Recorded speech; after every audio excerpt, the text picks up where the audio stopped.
What is your name, please? My name is Ted Geisel. Good morning, everybody. I'm Joshua Orro, the Mustang Prince. Welcome back to Mustang Prince Orro Reports.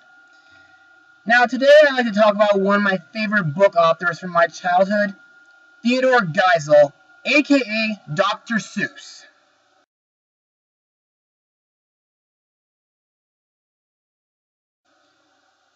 Now, his books were like a great way to capture my imagination when I was young, even for how crazy and weird each story was. When I was 4 years old, my grandmother showed me a film that was packed with Dr. Seuss history, called In Search of Dr. Seuss.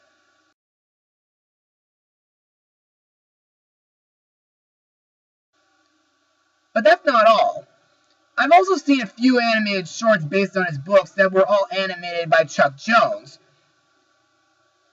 But, even though those films were fun and memorable, the next thing you know, when the 2000s kicked in, the people at Hollywood decided to make full-length films based on his books.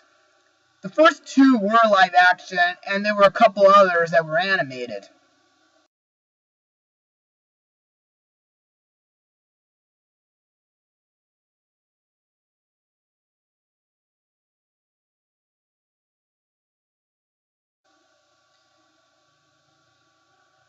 And then afterwards, I had a real blast in a certain musical on stage called Seussical. And am I ever glad I got a chance to perform in it at Musical Theater Village back in 2012. And they managed to cast me as a beloved holiday icon.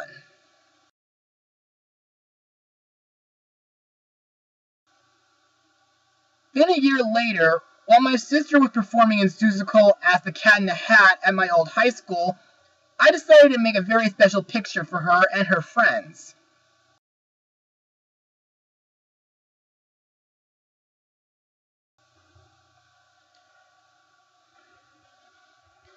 But now to talk about the subject of today's blog, something that I've known for a long time since my childhood.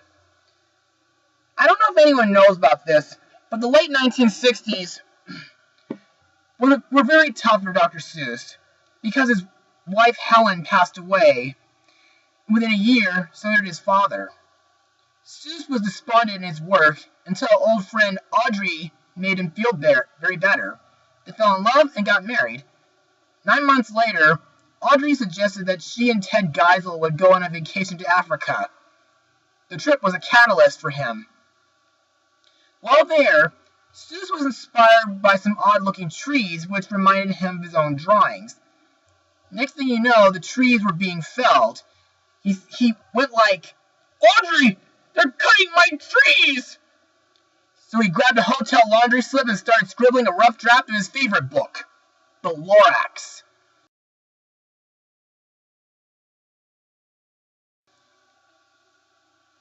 Now that book was one of my favorites in Dr. Seuss's library during my childhood.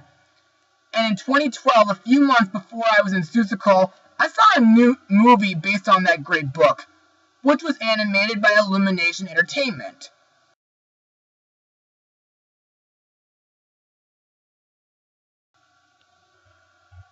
Released on March 2nd, 2012, the movie is, well, The Lorax.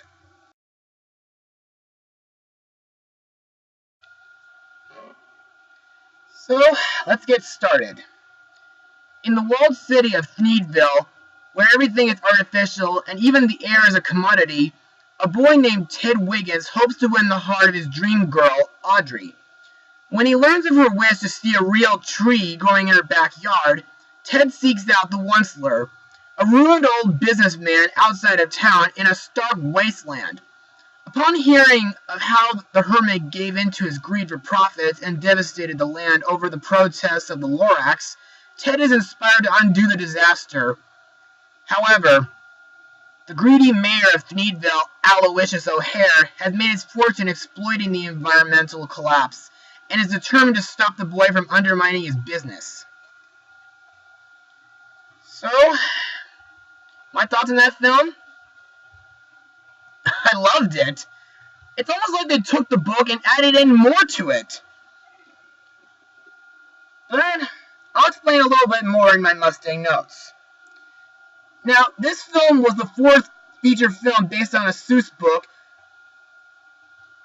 It was the second fully computer animated. The first one was actually Horton Hears a Who, after all. And it's actually the first to be released in 3D. The Lorax was also Illumination's first film presented in IMAX 3D.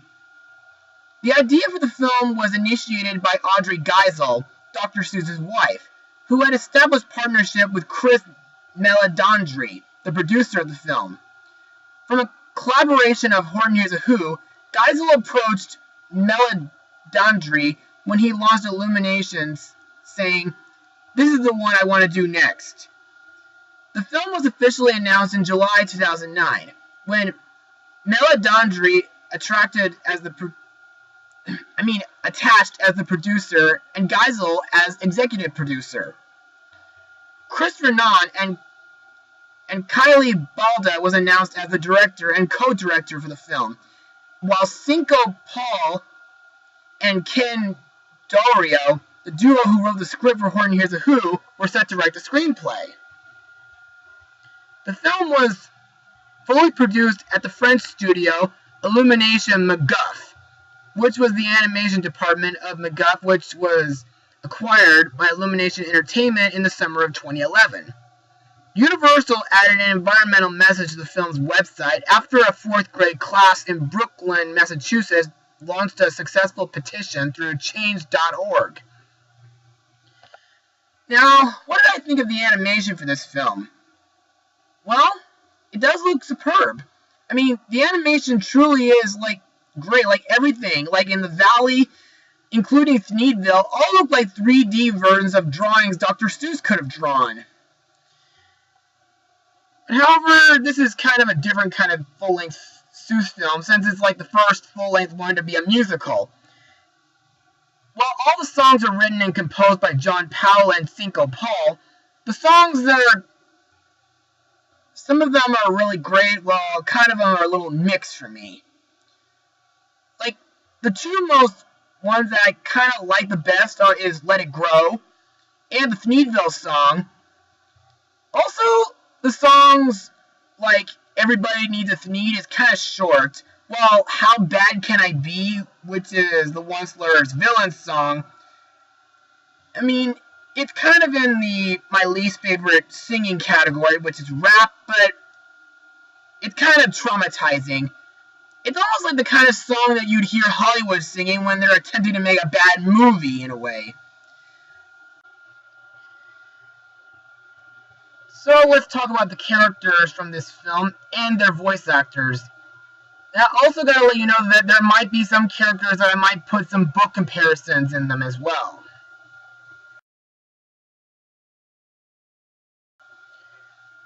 For the voice of the Lorax, they've hired Danny DeVito, who has directed and acted in Roald Dahl's Matilda.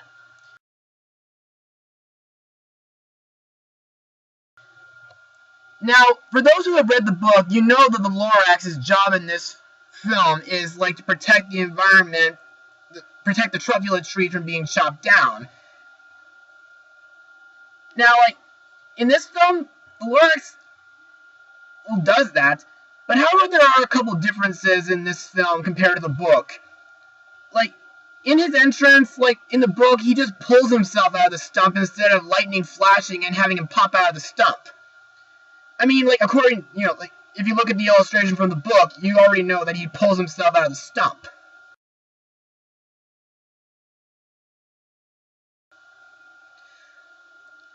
Also, when he lifts himself into the sky after Once-ler chops down all the trees, he just, lifts himself through a hole in the smog without light.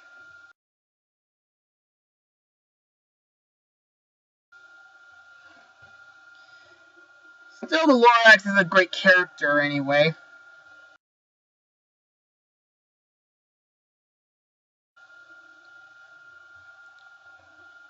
The next character that needs to be mentioned is the Once-ler, who was voiced by Ed Helms.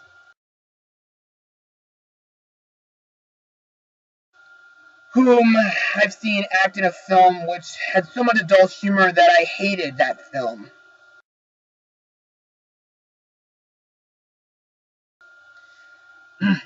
Anyway, in the original book and earlier TV special, it never really reveals the Once-ler's face.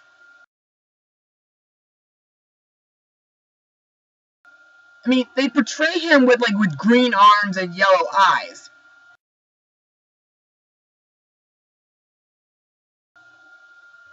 Whereas the book's reference to his secret strange hole in his glove suggests that his skin is entirely hidden. In this film, the filmmakers here have interpreted the Once-ler as a normal human, but he still retains his green gloves.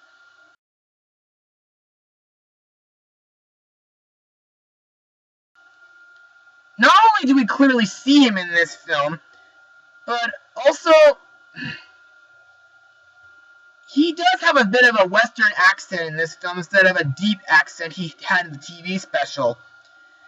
And also, his house in this film looks almost exactly like his house in the book.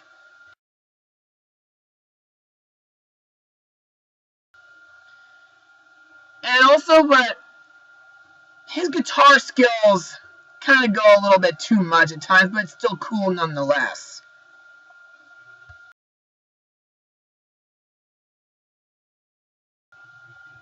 Next character I need to talk about is Ted Wiggins, voiced by High School Musical's Zac Efron. His character is named after Dr. Seuss himself.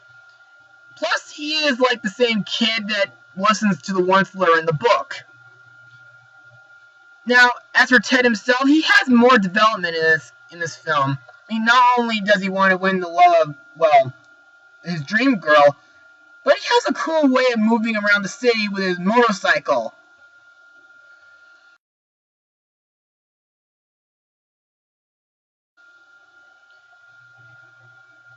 Next is Audrey, voiced by country singer Taylor Swift.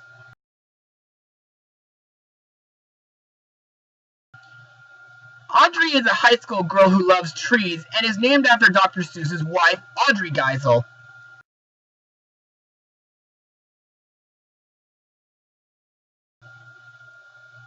Other characters in this film is Grammy Norma, voiced by Betty White, who is Ted's grandmother, and she's also my second favorite character in this film.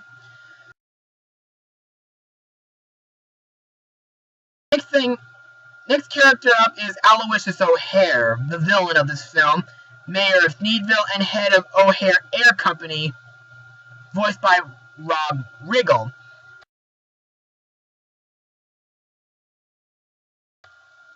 And he's a really intolerable jerk.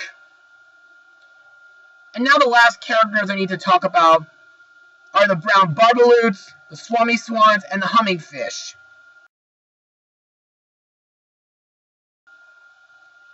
I mean, well, there is one part where they're named incorrectly, but still, they're really cute, adorable characters in this film.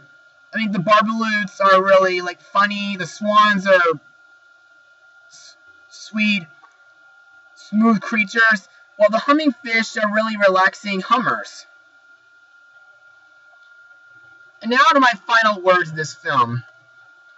Overall, The Lorax is a remarkable movie. The animation is top-notch, the characters are unforgettable, and the songs by John Powell are really catchy. So if you're a Dr. Seuss fan like I am, then go check this movie out.